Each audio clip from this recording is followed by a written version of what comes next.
സന്തോഷത്തോടു കൂടിയാണ് ഈ വേദിയിൽ നിൽക്കുന്നത്. കാരണം ഇത്ര പ്രൗഢഗംഭീരമായ ഒരു വേദിയിൽ നിന്ന് സംസാരിക്കാൻ അവസരം കിട്ടിയത് തന്നെ ശ്യാമിൻ്റെ ഒരു ക്ഷണം കാരണമാണ്. കാരണം പോക്കർ മാഷെ പോലെയും കെയ്യനെ പോലെയും സന്യം കവിക്കാടിനെ പോലെയും ഒക്കെയുള്ള വലിയ പ്രഗത്ഭരായ പ്രാസംഗികരും എഴുത്തുകാരുമുള്ള ഒരു വേദിയിൽ സംസാരിക്കുക എന്നുള്ളത് എന്നെ പോലെയുള്ള ഒരാൾക്ക് വലിയ അവസരവും അംഗീകാരവുമാണ്. അതും ശ്യാംകുമാറിൻ്റെ ഇന്നത്തെ കാലത്ത് പ്രസിദ്ധീകരിക്കുന്നൊരു പുസ്തകം ഭഗവത്ഗീതയും അയ്യപ്പനും.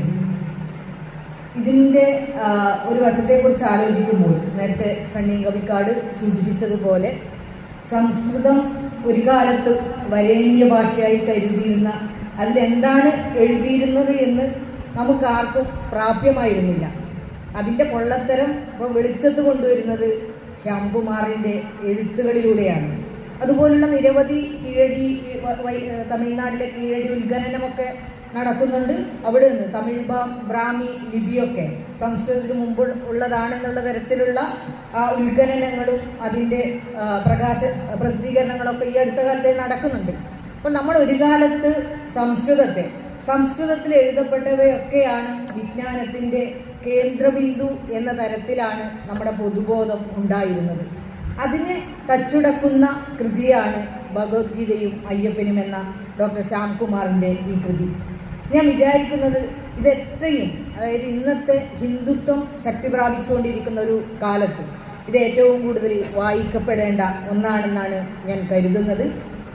ഹിന്ദുത്വത്തിൻ്റെ ഏറ്റവും പ്രധാനപ്പെട്ട സവിശേഷതയായിട്ട് ഞാൻ മനസ്സിലാക്കുന്നത് അതിൻ്റെ ഹിംസാത്മകതയിലൂന്നിയ അപരവിദ്വേഷമാണ്.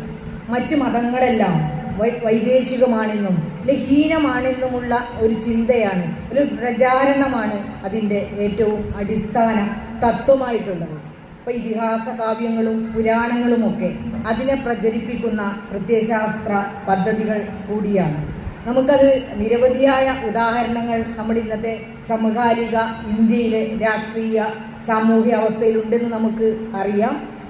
ഗുജറാത്ത് കലാപവും ബാബറി മസ്ജിദ് ധ്വംസനവും 2024 രാമക്ഷേത്ര ശിലാസ്ഥാപനമല്ല, അതിൻ്റെ രാമമഹാ ഉത്സവം, ആ ഒരു ഉത്സവാഘോഷവുമെല്ലാം ഇതിൻ്റെ പ്രത്യക്ഷത്തിലുള്ള തെളിവുകളായിട്ട് നമുക്ക് വായിച്ചെടുക്കാം.